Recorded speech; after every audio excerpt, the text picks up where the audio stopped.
పార్వతీపురం మన్యం జిల్లా పార్వతీపురం మండలం హెచ్ కారాడ వలస పెదబొండపల్లి గ్రామ రెవెన్యూలో గల వెలుగుల మెట్ట కొండను వెంకటసాయి గ్రానైట్ కంపెనీ వారికి పర్మిషన్ ఇవ్వడం కోసం ప్రజాభిప్రాయ సేకరణ నిర్వహించారు। ఈ సందర్భంగా రెండు గ్రామాల రైతులు ప్రజలు వద్దు అని వ్యతిరేకించారు। ప్రజాభిప్రాయ సేకరణలో ప్రజలు మాట్లాడుతూ కొండకు ఆనుకొని ఉన్న పంట పొలాలు దెబ్బతింటాయని మరియు పశువులు మేతకు తీసుకెళ్తున్న వారి ఉపాధి కోల్పోతారని అన్నారు।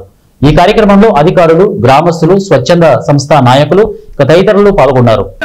ఇకపోతే ఏదైనా చేసేటప్పుడు ఎన్జీఓస్ అంటున్నారు। ఇప్పుడు మేడం గారు కంటిన్యూ వింటున్నాను నేను, ఎన్జీఓస్ మా ఊర్లో ఎన్జీఓస్ ఉంటే వాళ్ళ మాట వినండి, అంతేగాని ఎక్కడి నుంచో వచ్చిన ఎన్జీఓస్ అని చెప్పి ఇక్కడ ఓకే అంటే ఆ రికార్డ్ చూసి అక్కడ ఆఫీసులు పంపించి అది నిజమని చెప్పినట్టు ఓకే చేస్తే మేము ఒప్పుకోము।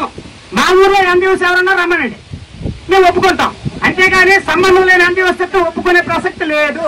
ఇక అసలు పాయింట్కి వస్తున్నాను మేడం గారు, ఆగండి। అసలు ముఖ్యమైన పాయింట్ ఏంటంటే మాకు ఆ కొండలన్న ఇందాకల మా ఆడపడి చెప్పినట్టు ఇక్కడ మా కుల వృత్తులు గొర్రెలు మేకలు పశువులు ఉంటాయి। దమ్ములు పట్టినప్పుడు కానీ మేము నీలగిరి వేసుకున్నప్పుడు కానీ ముఖ్యంగా ఖాళీ స్థలాలు ఉండవు। ఆ ఆవుల్ని ఆ మెట్ల మీద తోలికెళ్ళి 4 పరకలు తిని బతుకుతాయి।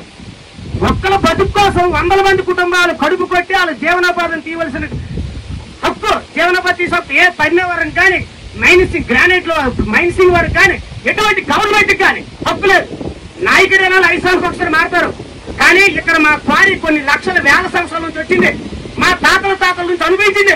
మధ్యలో మీరెవరు అసలు ప్రజాసేకరణ చేయించే హక్కు మీకు అసలు ఎవరు ఇచ్చారు? ఎందుకు ఇవ్వాలి? మీరు అసలు ఎందుకు ఇక్కడికి రావాలి?